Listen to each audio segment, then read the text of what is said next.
Shalom Youth Frenzy, apa kabar kalian semua? Aku harap kalian semua baik-baik aja ya. Oke, tetap semangat untuk memuji Tuhan. Sebelum mulai ibadah, mari kita berdoa. Terima kasih Tuhan, bersyukur buat segala kebaikan-Mu dalam kehidupan kami. Terima kasih buat kesempatan yang Tuhan berikan kalau kami masih boleh menikmati pujian, penyembahan ya Tuhan di ibadah kami pada hari ini. Kami serahkan ibadah kami pada hari ini dalam tangan-Mu Bapa. Biar pengurapan-Mu, Roh Kudus-Mu nyata di setiap tempat kami ya Bapa, di rumah kami masing-masing. Biar urapan-Mu nyata dalam kehidupan kami. Kami mulai ibadah ini hanya di dalam nama Tuhan Yesus. Haleluya. Amin.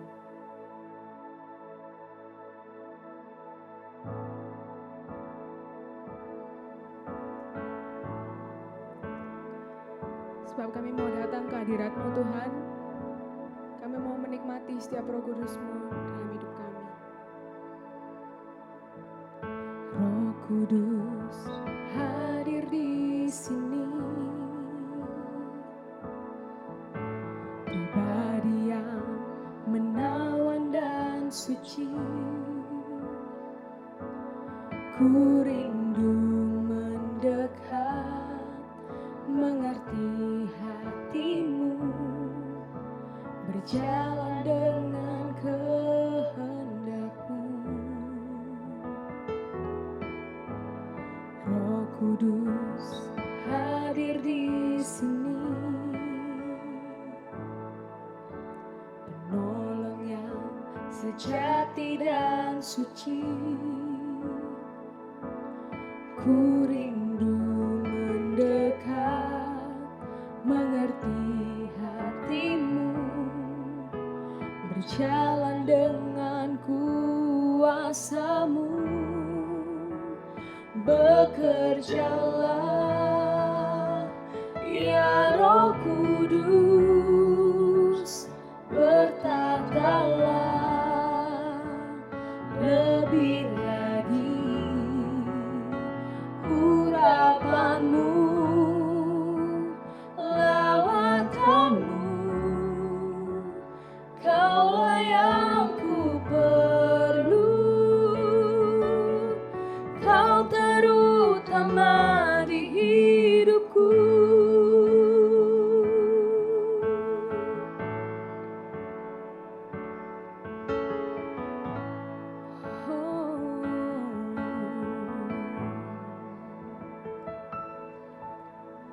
Roh Kudus hadir di sini, pribadi yang menawan dan suci. Ku rindu mendekat, mengerti hati-Mu, berjalan dengan kehendak-Mu. Roh Kudus hadir di sini, penolong yang sejati dan suci.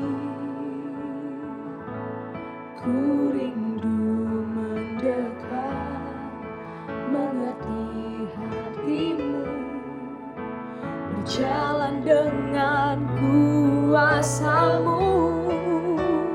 Bekerjalah ya Roh Kudus, bertatalah lebih lagi urapan-Mu, lawatanmu, Kaulah yang ku perlu. Bekerjalah ya Roh Kudus, berkatalah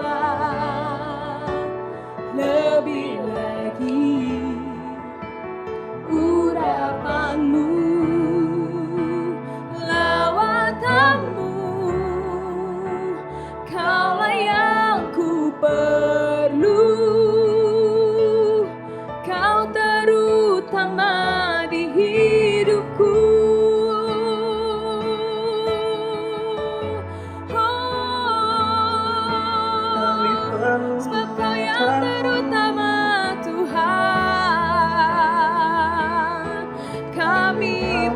Kau, kami perlu Kau, Yesus Tuhan. Haleluya, haleluya.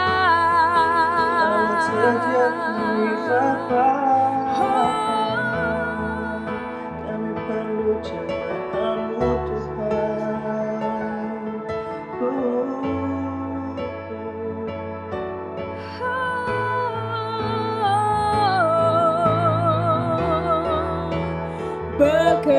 Bekerjalah ya Roh Kudus, bertatalah lebih lagi urapan-Mu, lawatanmu, Kaulah yang ku perlu. Bekerjalah ya Roh Kudus, bertatalah lebih lagi urapan-Mu, lawatanmu, Kaulah yang ku perlu. Kau terutama di hidupku.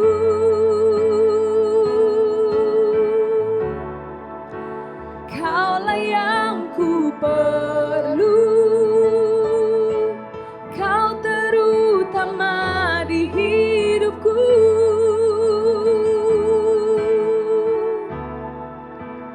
Kaulah yang ku perlu. Kau terutama di hidupku.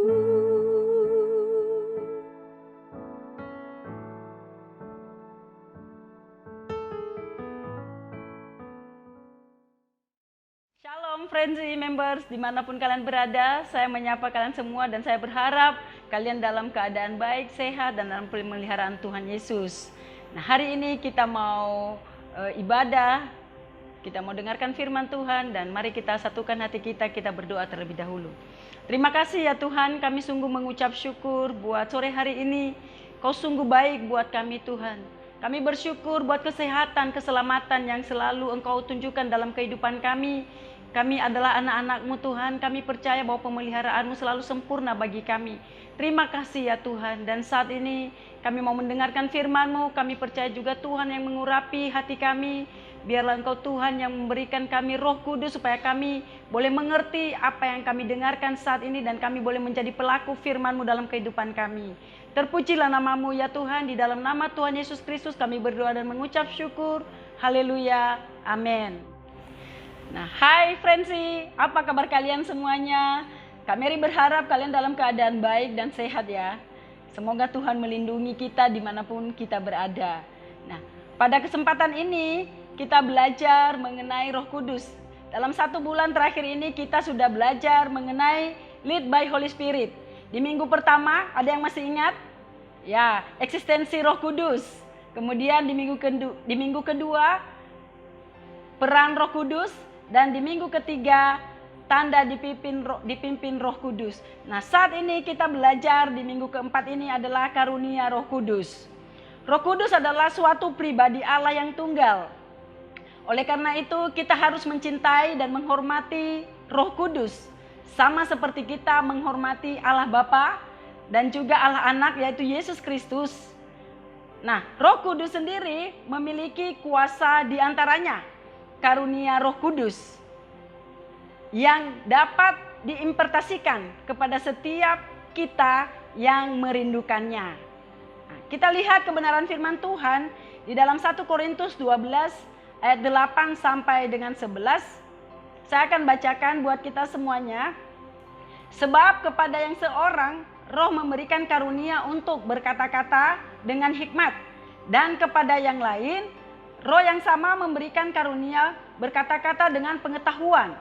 Kepada yang seorang, Roh yang sama memberikan iman. Dan kepada yang lain memberikan karunia untuk menyembuhkan.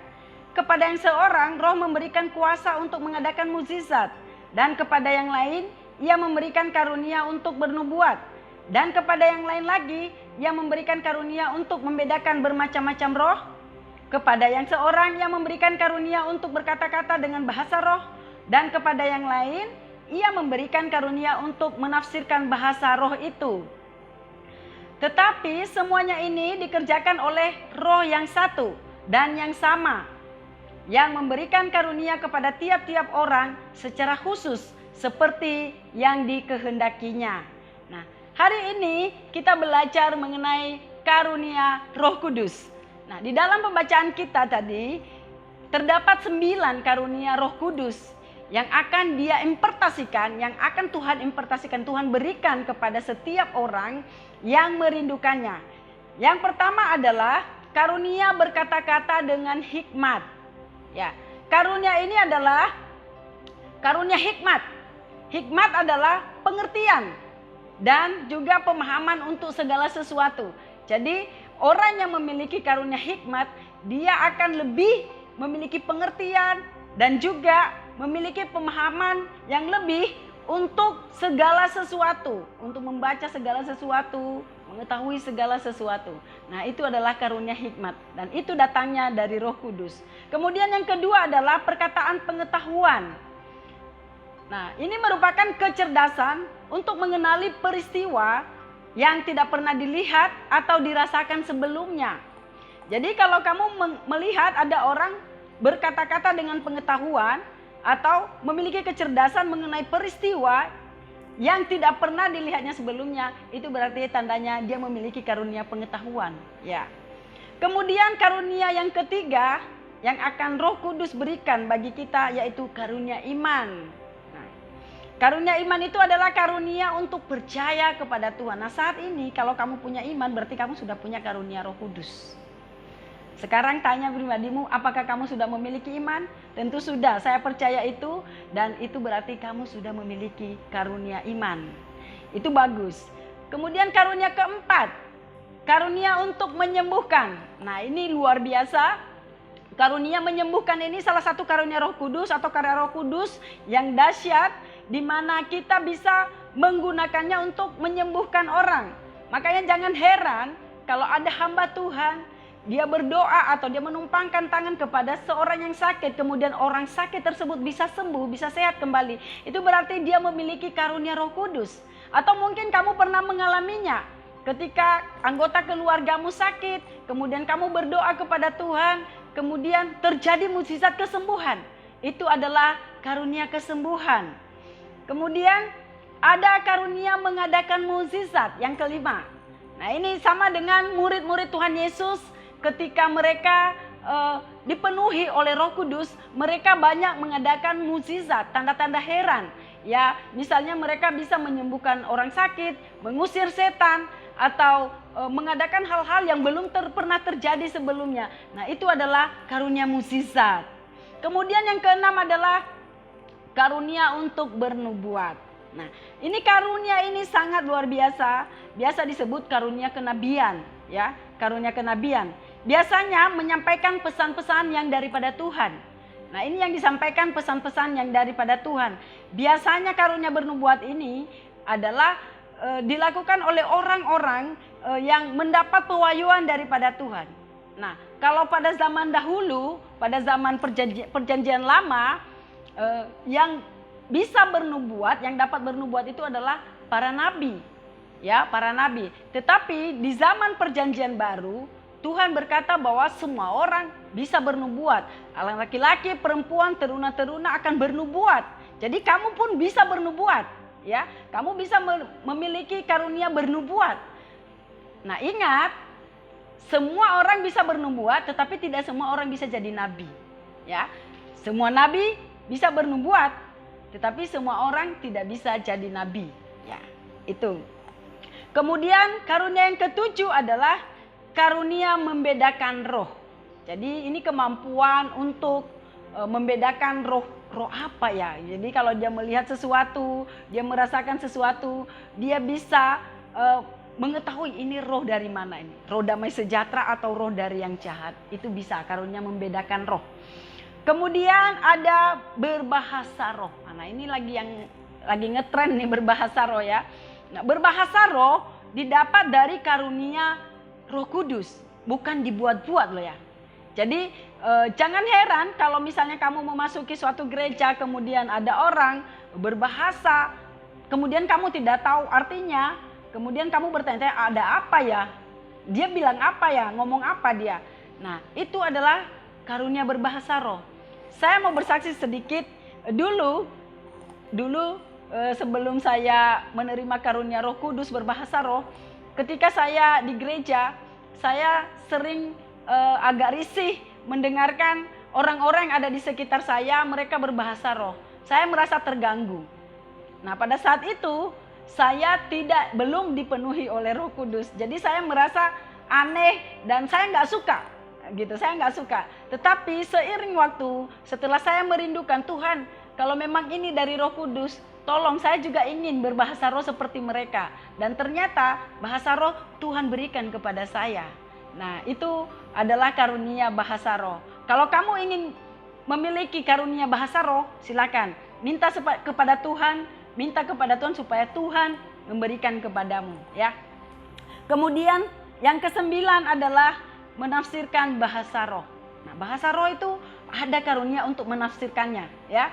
Ada orang-orang yang mampu menafsirkan, mengartikan bahasa roh itu, ya. Jadi jangan salah ketika ada orang berbahasa roh kemudian orang itu akan mengatakan apa artinya. Itu juga adalah karunia dari Roh Kudus, memberikan kemampuan kepada orang-orang untuk menafsirkan bahasa roh. Dan semua bahasa roh atau karunia-karunia Roh Kudus ini baik adanya, ya. Dan hendaknya juga kita harus memanfaatkannya untuk kebaikan. Ya, seperti bahasa roh, kita meminta bahasa roh, kita ingin merindukan memiliki bahasa roh bukan untuk gagah-gagahan kita supaya kelihatan keren di gereja. Kemudian kalau kita nggak bisa bahasa roh, kemudian kita minder. Oh, jangan seperti itu. Itu tidak boleh terjadi, ya. Karena Roh Kudus memberikan karunia kepada setiap orang yang dikehendakinya, ya. Jadi kamu jangan minder kalau saat ini kamu masih belum bisa berbahasa roh, tidak apa-apa. Itu kamu tidak keluar dari kasih karunia, tidak. Tetapi rindukanlah, mintalah kepada Tuhan supaya kamu bisa menerima karunia itu, ya. Kemudian saya akan menjelaskan atau memberikan tips bagaimana cara mendapatkan karunia Roh Kudus, ya. Karunia Roh Kudus kita bisa dapatkan melalui 2 hal, ya. Mungkin ada hal lain tapi kami bagikan 2 aja pada sore hari ini. Yang pertama, bertobat dan beri dirimu dibaptis. Nah, itu yang pertama, bertobat dan beri dirimu dibaptis. Nah, kita lihat di dalam Kisah Para Rasul, ketika murid-murid menerima kuasa Roh Kudus, ya, ketika orang-orang berkumpul di suatu tempat, mereka itu adalah orang-orang yang telah bertobat, ya, bertobat dan memberi mereka dibaptis, dan kemudian mereka dipenuhi dengan Roh Allah, ya, Roh Kudus maksudnya. Terus dibaptis berarti kamu mengambil suatu komitmen untuk manunggal dan bersatu dengan kematian dan juga kebangkitan Tuhan Yesus. Itu penting. Karena kalau kamu tidak percaya dengan Tuhan Yesus, maka Roh Kudus pun tidak akan datang kepadamu. Jadi orang yang percaya kepada Tuhan Yesus itu juga percaya kepada Roh Kudus. Nah, kalau kamu tidak percaya kepada Tuhan Yesus, jangan katakan saya percaya kepada Roh Kudus tapi saya nggak percaya Tuhan Yesus. Atau sebaliknya, saya percaya kepada Tuhan Yesus tapi kalau Roh Kudus saya kurang percaya. Itu juga keliru, ya. Jadi orang yang percaya kepada Tuhan, dia juga harus percaya kepada Roh Kudus.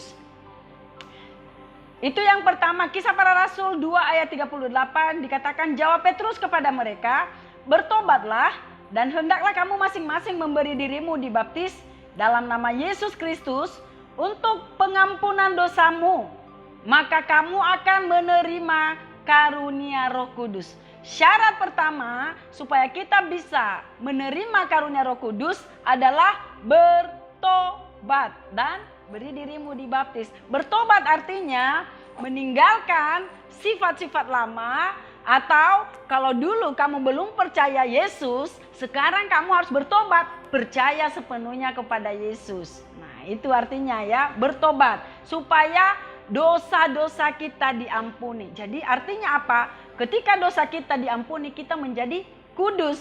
Makanya ketika kita kudus, maka Roh Kudus pun turun melawat kita. Nah, itu dia. Kemudian kita lihat di dalam Kisah Para Rasul 2, pada hari Pentakosta, semua orang percaya atau orang yang sudah bertobat berkumpul dalam satu tempat. Nah, ketika mereka berkumpul, orang-orang percaya, ingat, orang percaya, orang yang sudah bertobat, mereka berkumpul di dalam satu tempat dan kemudian tiba-tiba Roh Kudus turun, ya, gemuruh turun melanda mereka dan itu adalah Roh Kudus. Nah, kemudian syarat yang kedua supaya kita bisa menerima kuasa Roh Kudus ini adalah minta kepada Tuhan. Nah, kita harus memintanya. Artinya kita harus merindukan. Kita harus merindukan supaya Roh itu turun melawat kita. Dalam Lukas 11 ayat 9 sampai 10 dan ayat 13 saya akan bacakan. Oleh karena itu, aku berkata kepadamu, mintalah, maka akan diberikan kepadamu. Carilah, maka kamu akan mendapatkan. Ketoklah, maka pintu akan dibukakan kepadamu. Ayat 10. Karena setiap orang yang meminta, menerima. Dan setiap orang yang mencari, mendapatkan. Dan setiap orang yang mengetuk, baginya pintu dibukakan. Ayat yang ke-13. Jadi, jika kamu yang jahat tahu memberi yang baik kepada anak-anakmu, apalagi Bapamu yang di sorga, Ia akan memberikan Roh Kudus kepada mereka yang meminta kepadanya. Ingat di ayat yang ke-13 ini, sekali lagi saya bacakan, Ia akan memberikan Roh Kudus kepada mereka yang meminta kepadanya. Nah, sekarang pertanyaannya, kamu mau nggak menerima Roh Kudus itu? Kamu mau nggak memiliki karunia-karunia Roh Kudus itu? Kalau mau, lakukan yang tadi. Yang pertama bertobat, beri dirimu dibaptis, dan yang kedua mintalah kepada Tuhan, karena Tuhan kita adalah Tuhan yang murah hati. Ya, Roh Kudus bisa hadir kepada orang-orang yang merindukannya. Tadi di ayat sebelumnya kita sudah baca.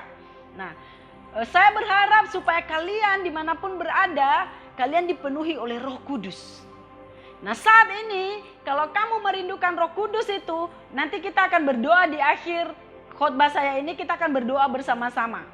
Supaya Tuhan melawat kalian dan karunia-karunia Roh Kudus itu bisa turun dalam kehidupan kalian. Tetapi dengan syarat kalian harus merindukan, minta, bertobat, dan dibaptis, ya.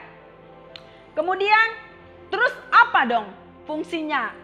Kalau kita bisa berbahasa roh, kita memiliki karunia-karunia Roh Kudus itu, apa fungsinya ya? Untuk apa ya Kak Mary?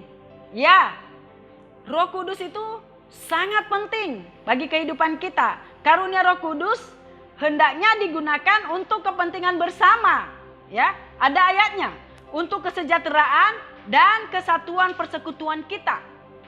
Jadi, fungsi daripada Roh Kudus atau karunia-karunia yang kita miliki adalah untuk membangun sesama, ya, untuk membangun orang lain, untuk memberikan kesejahteraan kepada orang lain, memberikan damai, dan itulah fungsi Roh Kudus yang kita terima.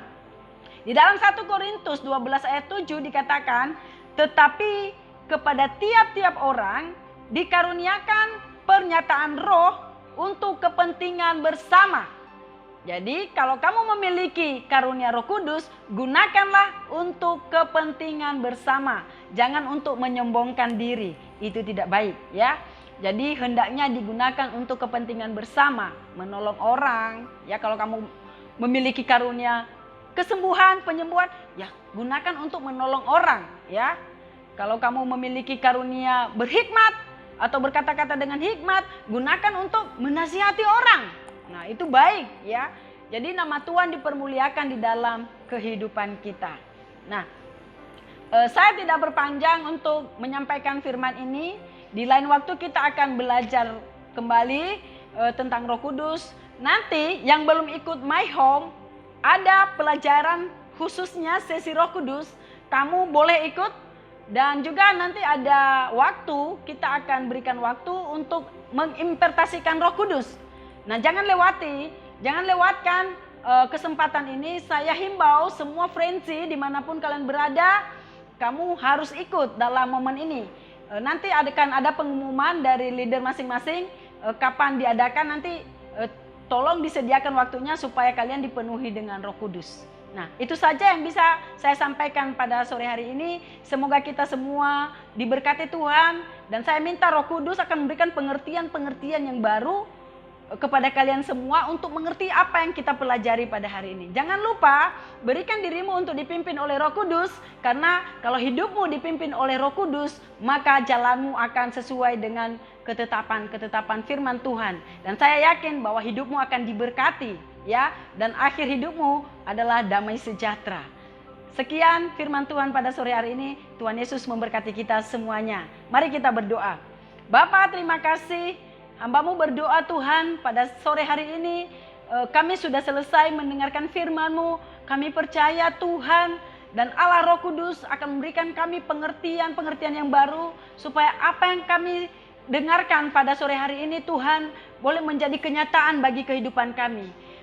Aku berdoa Tuhan buat setiap friendsi members dimanapun mereka berada yang merindukan kuasa Roh Kudus ini hadir dalam kehidupan mereka. Biarlah Tuhan yang melawat mereka saat ini, yang merindukannya. Engkau memberkati mereka Tuhan, Engkau melimpahi mereka. Engkau berikan mereka kuasa-kuasa Roh Kudus itu untuk membangun orang lain Tuhan. Untuk menyatakan kemuliaan-Mu di muka bumi ini dan untuk kemuliaan bagi nama Tuhan. Terima kasih ya Bapa. Kami berdoa Tuhan khususnya untuk COVID-19 Tuhan yang sedang melanda dunia ini termasuk Indonesia. Kami percaya bahwa Tuhan akan segera turut campur tangan untuk memberkati Tuhan Yesus. Supaya semua anak-anak-Mu boleh terhindar dari COVID-19 ini. Tuhan tutup bungkus seluruh anak-anak-Mu dengan kuasa darah-Mu. Engkau pulihkan bangsa kami dari wabah ini Tuhan. Supaya kami boleh bersuka cita, kami boleh beribadah kembali Tuhan, bersekutu bersama-sama dengan jemaat yang lain. Terima kasih Bapa yang baik. Dan kami akan mengakhiri ibadah kami pada sore hari ini. Kami percaya Tuhan akan memberkati kami, Tuhan yang menaungi kami, Tuhan yang memimpin setiap langkah-langkah kami. Diberkatilah kita semua dari sekarang sampai selama-lamanya. Di dalam nama Tuhan Yesus Kristus kami berdoa dan mengucap syukur. Haleluya. Amin. See you. God bless you.